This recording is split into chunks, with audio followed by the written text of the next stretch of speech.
All right. We should be recording and live. So hope you guys are having a um, a good day so far. I was going to say Saturday because that's when I'm recording this actually, but hope you guys are having a great day. Hope you guys have had a great week. We got a live Q&A coming up today. Four really great questions that we're going to go in depth with and have some really deep detail with. So yeah, I'm excited. So let's go ahead and get started. Not going to waste any time. Not going to ramble. Not going to do any normal spiel like I normally do. Let's just dive in. So posted a little post in the free Facebook group, by the way, asking for some questions. You guys did an awesome job at putting some below. So if you do want to contribute and be able to ask questions that will be answered on any future Q&A episodes or lives, make sure you're in the free Facebook group. Make sure you are commenting on those posts and putting your questions. There's literally no question that is off limits, as long as I have enough context. If it's specific to you, obviously I can only answer so much, but the more context you provide, the better. So Mindy asked, can you explain the pros and cons of creatine in fitness for women? When is the best time to use it and how much, and which product do you recommend? So creatine is a supplement that you might have heard about, and I feel like it's getting a little bit more buzz now. I remember back in the day when I first heard about creatine, it was actually in high school, and one of my fellow classmates was taking it, and I remember everybody just was like kind of talking about how creatine was like a steroid, and everyone was kind of like had that little like chatter around the whole topic. Creatine is not a steroid. It does not interact in the body like a steroid. And the effect you get from creatine is nowhere close to the effect you get from steroids. So totally different, totally healthy too. Creatine is actually something that we get from food, especially like red meat or animal products. We get a little bit of creatine, but we don't get enough to fully saturate the muscle with creatine like we could. And that's where creatine supplementation comes into play. So the way creatine works is it helps the body produce quick energy for things that require like high intensity effort. So lifting, sprinting, short bursts of energy, creatine is going to help out with because we burn ATP for energy or fuel, which you might remember from science class way back in the day. And creatine basically helps our body to replenish that ATP faster. Kind of an example, and it's maybe not a perfect example, but it's almost like, let's say if you're loading up boxes in a big truck, like let's say, you work for UPS or something and you're loading up boxes and you have to like constantly walk, back into the warehouse, grab a box, bring it to the truck and put it in there. And that takes a certain amount of time. So for every box that you want to load up in the car, it's maybe going to take 30 seconds because you have to walk to the building. And that creatine is like a little helper in a sense where it's like an extra person who is bringing that box maybe halfway to you. So you only have to like turn to the side, grab the box and put it in. So you're able to stack up those boxes quicker. So maybe for every 30 seconds, you're able to put 2 or 3 boxes into the truck instead of just one. So you're basically able to load up those boxes quicker, produce energy quicker. Actually, probably wasn't really that great of an analogy, but maybe it helped. But creatine leads to better performance over time. So how much creatine, and let me actually go off on this too.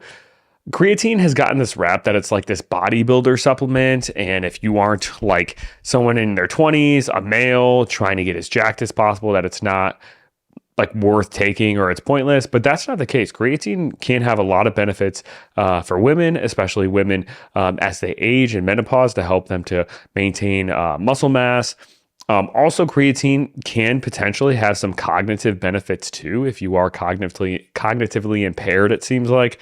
So maybe if you've got like a rough night of sleep, or you've been really stressed, or even like, if you've had some kind of traumatic brain injury, like a concussion or something, there's a little bit out there that shows that creatine might, help in that realm too. So tons of benefits with creatine. So it's not just a like bodybuilder supplement, but you want to make sure you're taking creatine monohydrate. That's the form. There's other different types of creatine, like creatine citrate, creatine.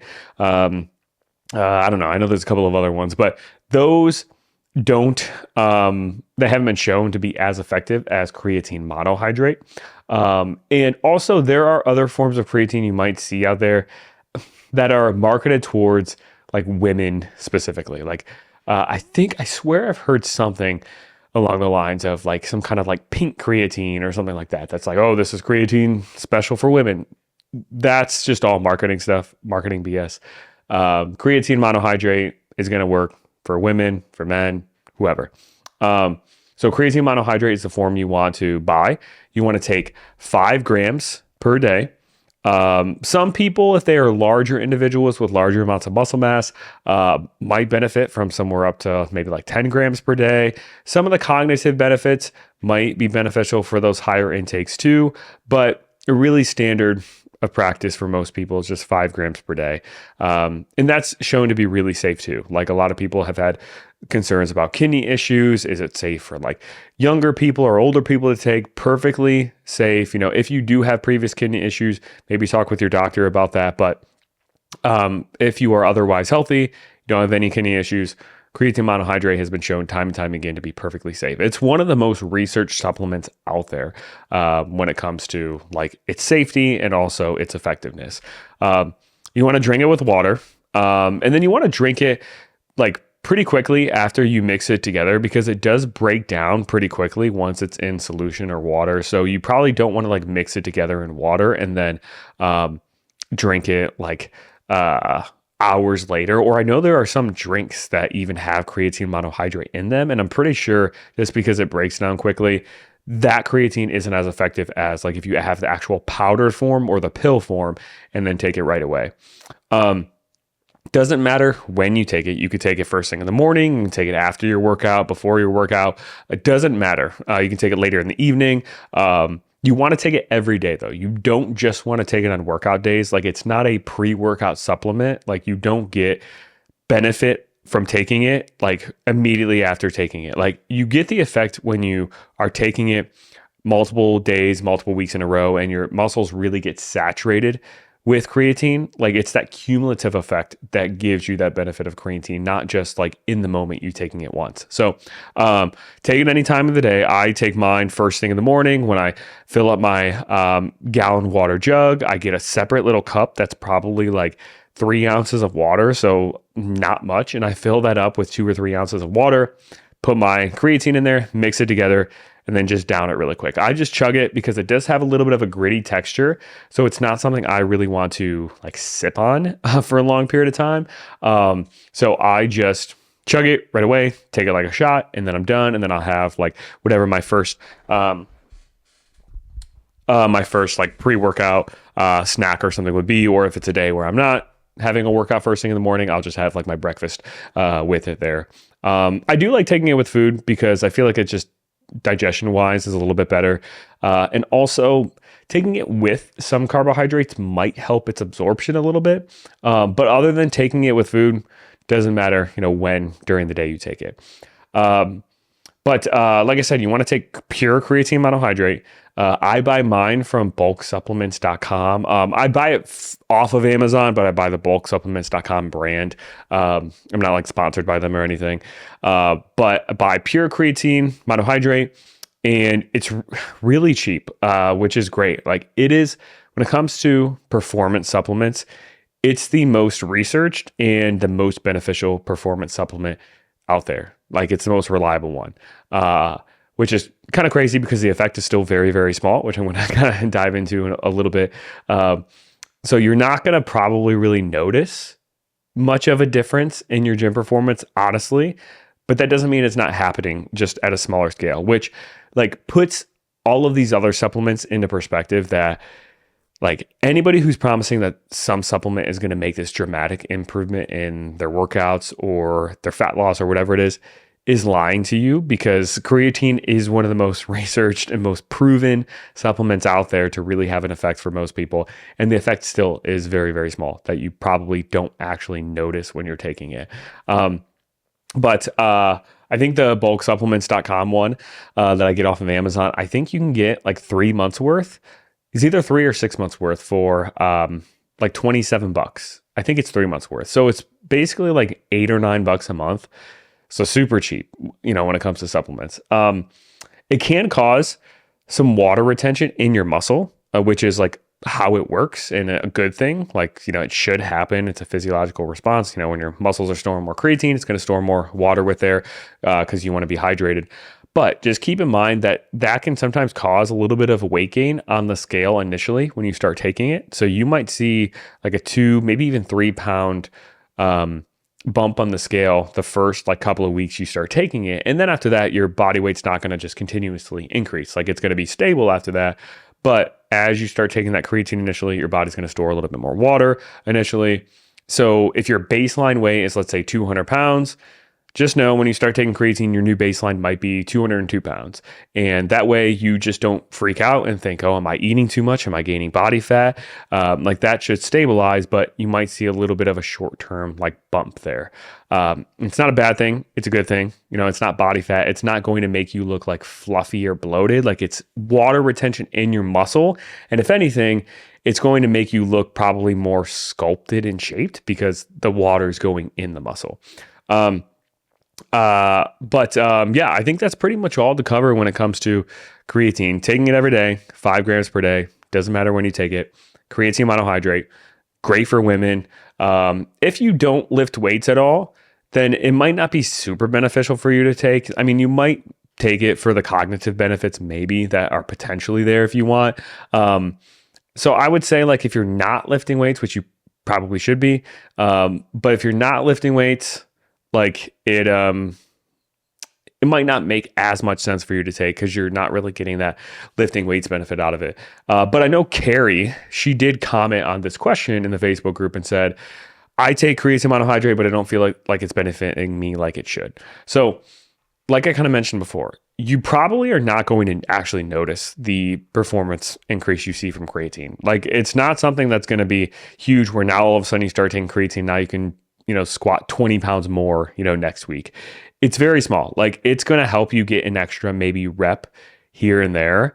And like you could in your mind think, oh, I'm just getting stronger like without it. You could convince yourself, oh, it's not because of the creatine, which it very well might not actually be because of the creatine. But like the research shows it's not some crazy huge effect, but it's a small effect. And, if you want to take it and potentially get some of the cognitive benefits from it that are maybe there, and because it's so cheap, right, it's worth it. If this was a supplement that was like 30, 40, $50 a month, then like the amount of people I would recommend taking this or like the suggestions I would make or other research-based people would make would probably be a lot different. But because it is so cheap, $8 or $9 a month for like, this small benefit, it's worth it, if you have $8 or $9 laying around a month that you want to squeeze a little bit more out of things. And also too, how long you're taking it plays a role too.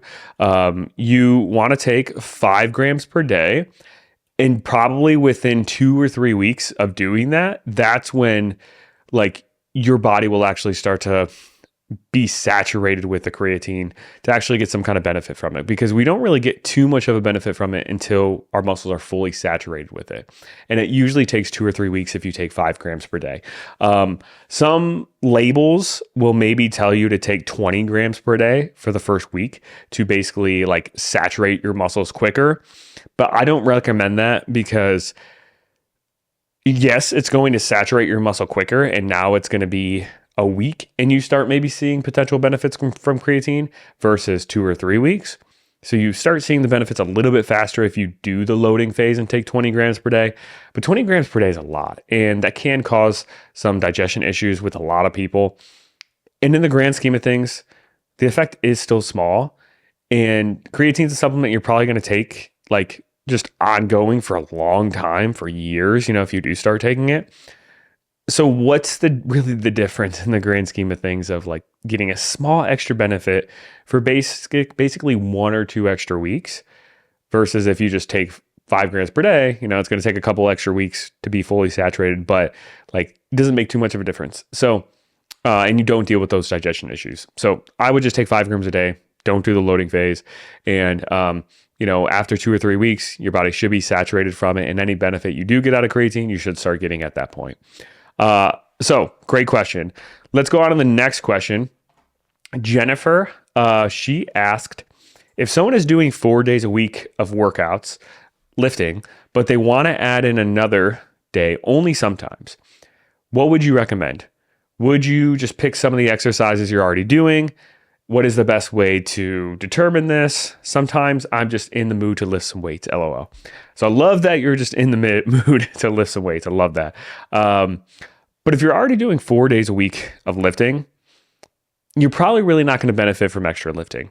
Like 4 days per week I've seen has been close to the max amount of days that most people consistently benefit from when it comes to lifting weights. Some people, if they really love lifting weights, they can do 5 days if it's structured the right way and everything with recovery. But what's most important with lifting is that we have structure and proper recovery. Like when it comes to cardio-based workouts, because the goal of cardio is to work our cardiovascular system and not necessarily the way lifting is based off of mechanical tension, doing a certain amount of weight for a certain amount of reps, and then progressively overloading week after week after week. That's like what we want to do with lifting. But with cardio, it's a little bit different. It's a little bit flexible. It's a little bit more fluid.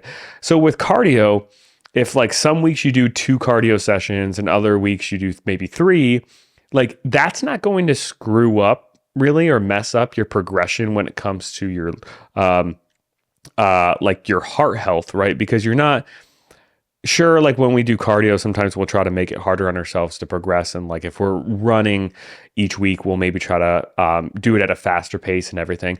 But you're still getting that heart health benefit, whether or not you don't really go at a faster pace or not, for the most part. But with lifting, you don't. Lifting is truly really about doing the same exercises week after week after week with the same structure, almost on the same days per week. So you have the same amount of recovery between sessions week after week. That way you can really see like I'm increasing in weight or I'm increasing in reps every week over a long period of time over multiple months. Like that's what we want with lifting. And if you are like setting up your program to do 4 days a week of lifting, there's a certain amount of sets, a certain amount of reps that your body like that you should be doing to optimally recover for 4 days a week of lifting. Now, if you just go ahead and add a 5th day of lifting in there, that's messing things up, right? Because your program was structured to have you recovering enough to progress for 4 days. But now you're adding another variable of 5, and now your body can't probably recover from 5 days a week of lifting as much. And then you go into your next week of workouts after doing 5, after doing that extra one, and you're not as recovered. So you don't feel as strong. So you aren't able to progressively overload as much.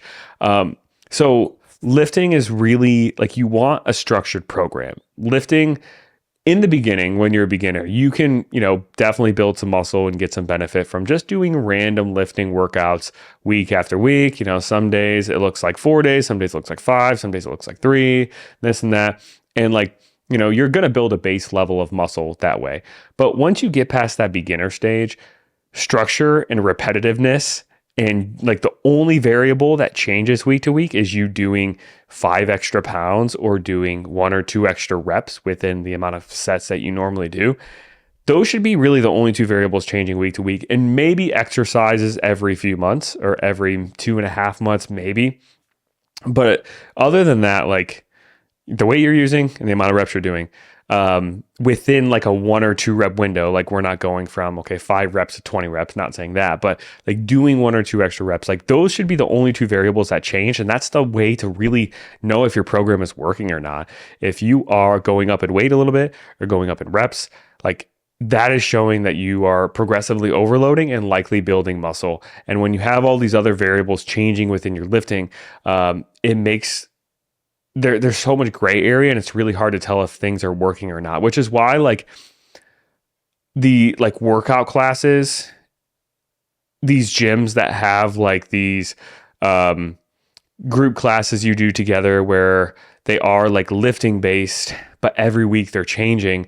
Like I hate to say this because there are benefits of that, like socially being able to work out in a group with people, you get close to them, you build companionship. Also, some of those workouts can feel fun because you're doing like new exercises every week or every Wednesday. It's a different style workout maybe, or different exercises. So you're like, oh, I wonder what we're going to do today. It feels exciting. But for the best progress long term, it's just not that great, So to answer your question, if you want to have a fifth day in there, I would commit to 5 days, or I would do just cardio instead, like do some other kind of activity. Go and play pickleball, play basketball if you like that, go for a run, do some elliptical, go to some kind of like cardio group class if you like that. Have it be something that's not like resistance training or lifting. That way it doesn't mess up your recovery. It doesn't mess up your ability to measure progression with your lifting program. It doesn't mess up that variable. So hopefully that makes sense. Next question from Pamela. What is carb cycling? Are there pros, or what are the pros and cons of it? So carb cycling is essentially when we are rotating or cycling our carbohydrate intake through either high carb days or low carb days. So some days our carbs are higher, some days our carbs are lower. Sometimes you can even have like medium carb days in there too.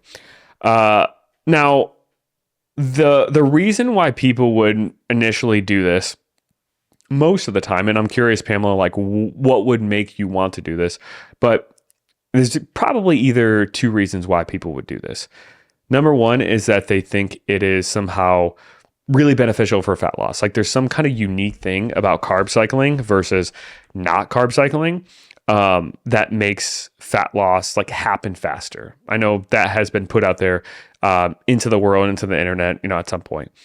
So that's one reason why somebody might do carb cycling. Not saying that's true, which we'll dive into in a second, but that's why somebody might want to do it or hear about it and want to do it.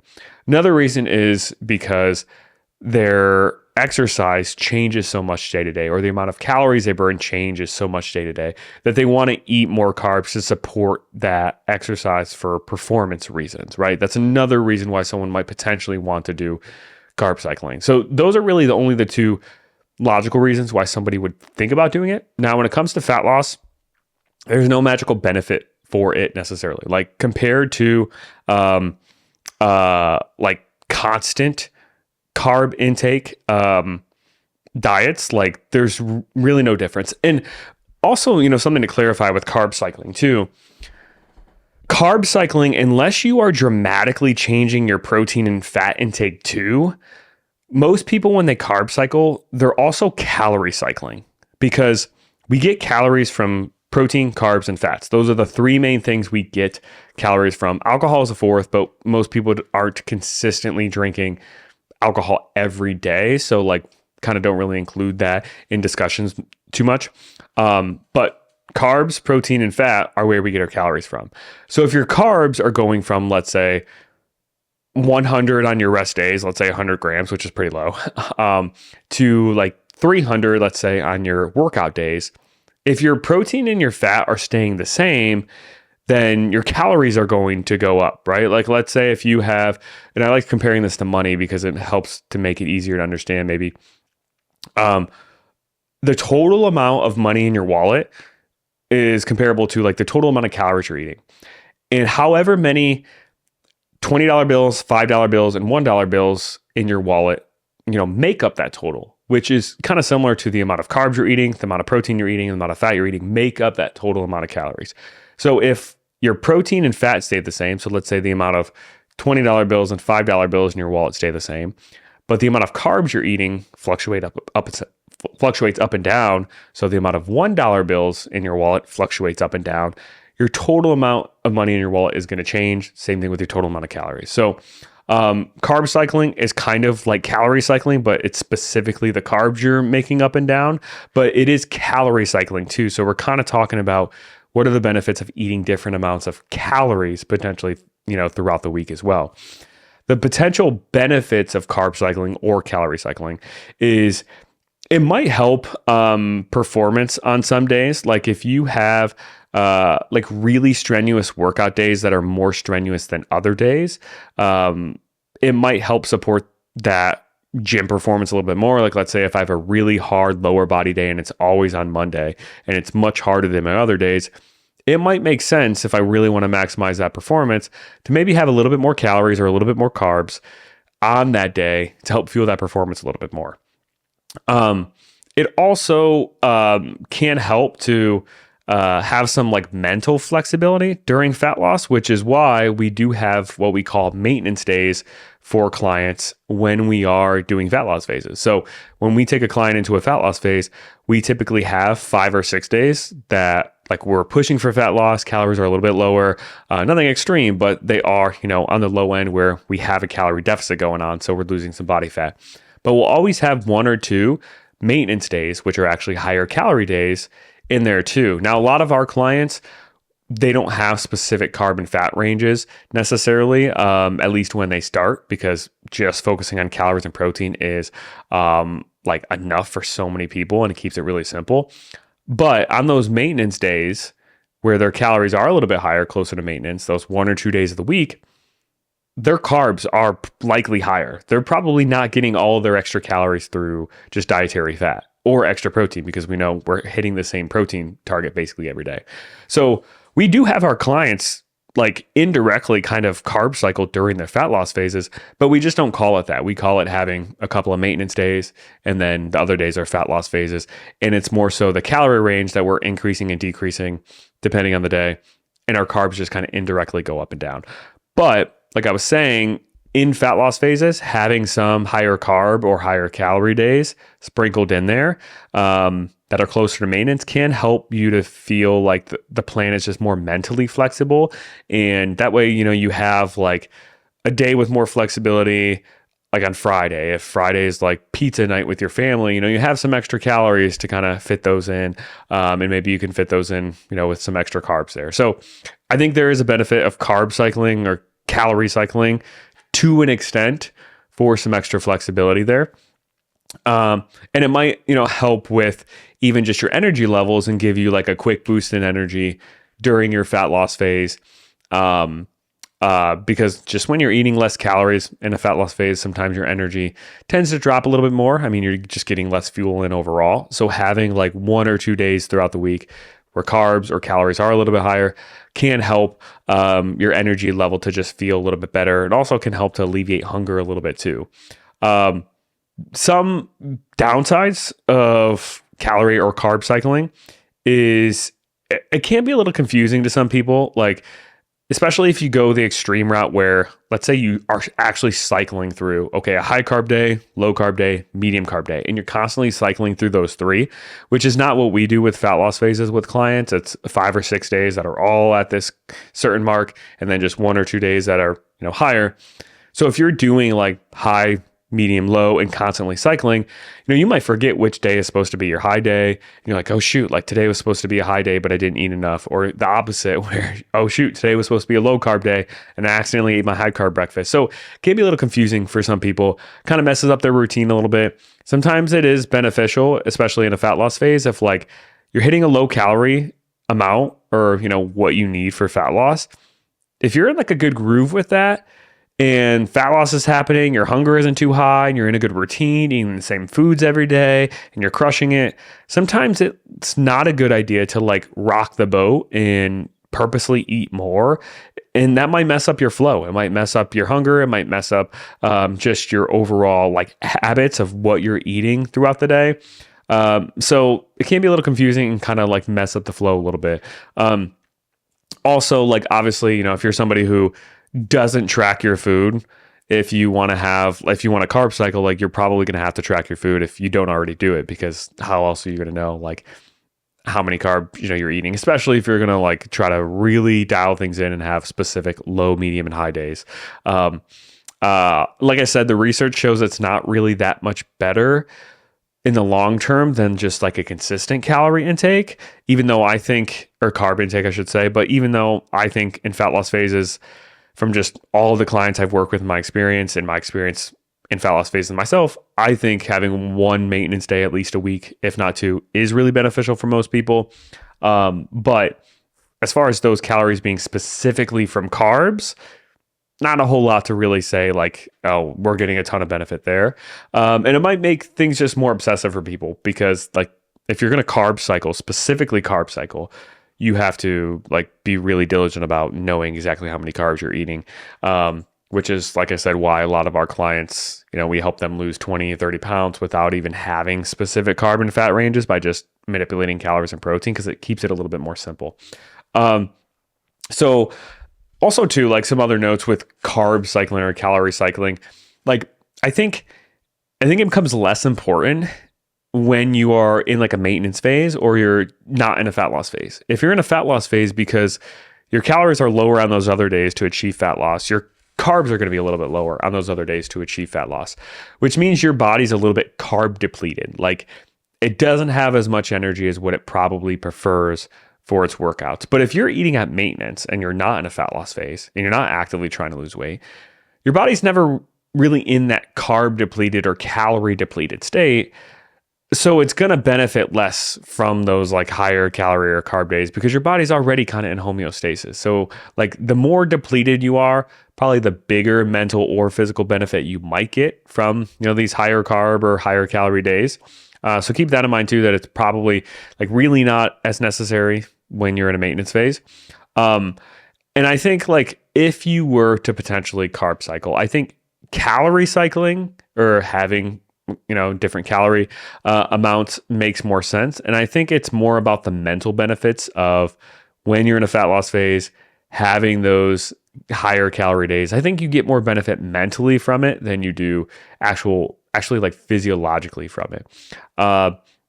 So I think, keeping it more simple of like calorie cycling and not cycling through like high, medium, and low days, every 3 days. I think just, if you're in a fat loss phase, having a lower amount, not super low, like we're not doing anything extreme, but having, 5 or 6 days of the week, you're in that kind of fat loss range, 1 or 2 days that are a little bit closer to maintenance for more flexibility.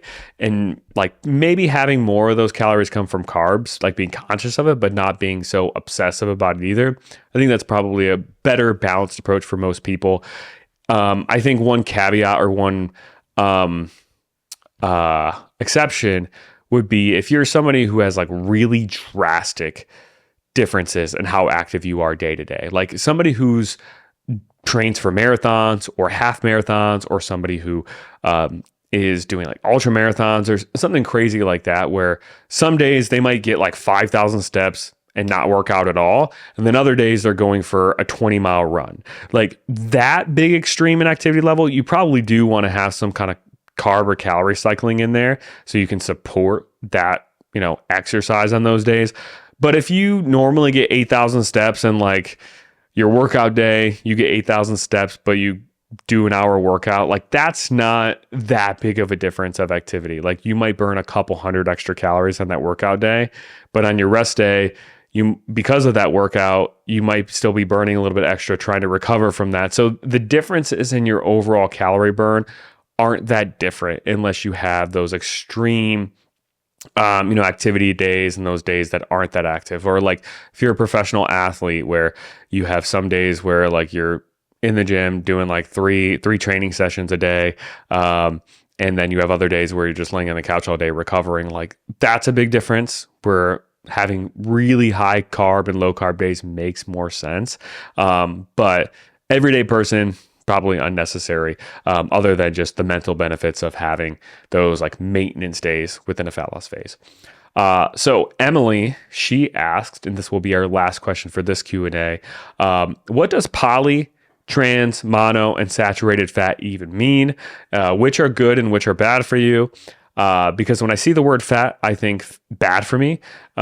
She said, forgive me for not knowing how to read a nutrition label properly. Well, don't apologize for not knowing how. Like, these are things that we're not really taught that much in school, which we should be. But when it comes to fat, dietary fat is essential for us. Like we need dietary fat to survive. If we were to have an extremely low fat intake and eat 0 grams of fat, we would have a lot of issues, hormonal problems, hair would start falling out, all this stuff. So dietary fat is very important for us. We just don't want to necessarily have too much of some certain types of fats. But it is important. So this is why, like, all of our clients, we tell them, okay, we want 45 grams of fat in our diet at minimum. Anything lower than that, can cause some hormonal issues, and it varies person to person, and it might even be a little bit lower than 45, like the actual number when you look at the research. But 45 grams of fat is a good safe number to probably keep for most people, especially women, to make sure that they don't deal with any hormonal issues. You probably could go as low as 40 for some people if you really wanted to, but that would be really stretching it. So we always kind of recommend 45 grams minimum. But different types of fats. So there's saturated, there's monounsaturated, polyunsaturated, and trans fat. So saturated fat, and the way these saturated fats, or fats in general, like those 4 different kinds, get their name is based off of their chemical structure. So like all of these things, dietary fat, protein, carbs, they have chemical structures. They're made up of carbon, hydrogen, all of this stuff. You probably learned in chemistry way back in the day, or maybe recently, if you studied it recently. Brings me back to all of the quote unquote nightmares of like chemistry, but specifically like biochemistry I had to take in college, and organic chemistry. Actually, like organic chemistry wasn't too bad, and even regular chemistry wasn't too bad, but biochemistry, that class I would never want to take again. But so they're all made of chemical structures, and that's why they're named the way they are. So saturated fat is like a type of fat with the chemical structure. It doesn't have any double bonds. So like all of the carbon atoms have all the possible hydrogen on them. I'm not going to go into detail like their chemical structure because I know you don't care about that probably. But 0 double bonds. They are solid at room temperature. So if you have a saturated fat in front of you, if it's room temperature, it's going to be solid. Like it's not going to be liquid. So like oils and things like that, those are unsaturated fats, which we'll dive into in a second. But saturated fats are fats that come mostly from animal products. So things like butter, cheese, red meat, mostly animal fats. These can be negative. We still do want some. We don't want 0 saturated fat, but if we have too much, they can be negative for our heart health, and they can cause our LDL, or our quote unquote bad cholesterol, to rise, which is not good overall for long-term cardiovascular health. Saturated fat, general recommendation is we want below 10% of our total calories to come from saturated fat. So if you were eating 2,000 calories a day, less than 10% of those calories coming from saturated fat would be probably around, off the top of my head, I didn't type this out and calculate this before this, I should have. I would say probably about 20 to 25 grams of saturated fat, roughly. So that's kind of the general recommendation. For every 2,000 calories you're eating, probably around 20-ish grams of saturated fat, let's say. Is kind of like the max we want. The American Heart Association recommends a little bit lower than that. It recommends 6% of our total calories. So that would be if you're eating 2,000 calories per day. We want less than 13 grams of saturated fat. So that's saturated fat. So we do need some. We don't want it to be 0 necessarily, but we want to probably keep it below 10. And if you want to be on, even more safe side, especially based on maybe your past medical history or family history, keep it below 6%. Monounsaturated fat. These are fats that have one unsaturated, or they have one double bond, excuse me. So mono means one, unsaturated, they have one double bond. So these fats are liquid at room temperature.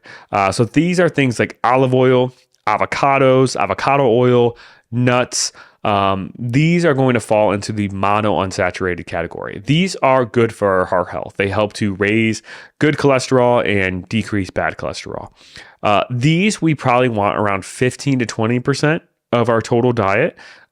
So this comes out to around 33 to 44 grams of monounsaturated fat for every 2,000 calories we're eating. So that's kind of the ballpark range of how many grams of monounsaturated fat you would maybe want to consume. Polyunsaturated is the next type of fat. So poly meaning many, which refers to this has many double bonds. So it has 2 or more double bonds in like its chemical structure. Boring stuff, I know. But these are liquid at room temperature too. So these are fats that are found in salmon. So salmon is a really good source of healthy fats. These are also found in walnuts, flaxseed. These are good for heart health and brain health as well. About 5 to 10% of our diet, we want to aim to have come from polyunsaturated fats. So if you're eating 2,000 calories per day, that's about 11 to 22-ish grams of polyunsaturated fat in our diet on a daily basis. So you have a little bit of a benchmark there. Now, the next type of fats, the last type that we're going to talk about, are trans fats. So these are where the chemical structure, the hydrogen atoms, are on like opposite sides of like a structure. So yeah, boring stuff again. But trans fats are typically solid at room temperature. And these are usually found in processed baked goods or other processed foods. You don't find them too much anymore because they were, like, I believe, banned to some extent. But you might find them here and there, but they're not in a whole lot of foods. But I don't think they're completely eliminated. But these are found in things like margarine, or have previously been found in things like margarine. You could also find them on like the ingredient label of certain foods. If you look at the actual ingredients, where it like has a list of every like little food, whatever that's included in like a jar of peanut butter or something, and if it says partially hydrogenated oils, then there probably are some trans fats in there. Trans fats can also be found in some fried foods too, like at fast food places, depending on what kind of oil they're using. Also, apparently, like if they're constantly reusing oil, which I know a lot of fast food places do. They'll use the same oils over and over multiple times. That process can actually, I believe, turn some of these fats into trans fats if they don't actually start off as trans fats. So fried foods, a lot of processed foods, processed baked goods might have some trans fats in them. A lot of baked goods, I believe, like have gotten away from trans fats because they are just overall bad for us. Like there's no benefit. We don't need them. Like saturated fat, where there's like some negative side effects of having too much. Saturated fats, we at least do need some in our diet. Trans fats, we don't. These we want to just avoid as much as possible. Like there's no recommended amount to eat for these. Just literally avoid them, as much as you can. So those are the 4 different types of fats. Saturated fat, we need a little bit, but we want to limit them, not have too much. Mono, unsaturated, and polyunsaturated. There's not really too much of a limit of how much we can have. We just want to have roughly, those ranges that I mentioned before, and they are like health promoting for us. Saturated fat, not really health promoting unless like you're deficient in it, and then you have a little bit more, then they might be. But saturated fat is kind of neutral to negative. Monounsaturated and polyunsaturated, those are positive. Trans fats, just negative across the board. So those are the questions for this week's episode, this Q&A. So this was really awesome. Loved all the questions you guys submitted. So if you like this type of episode, let me know.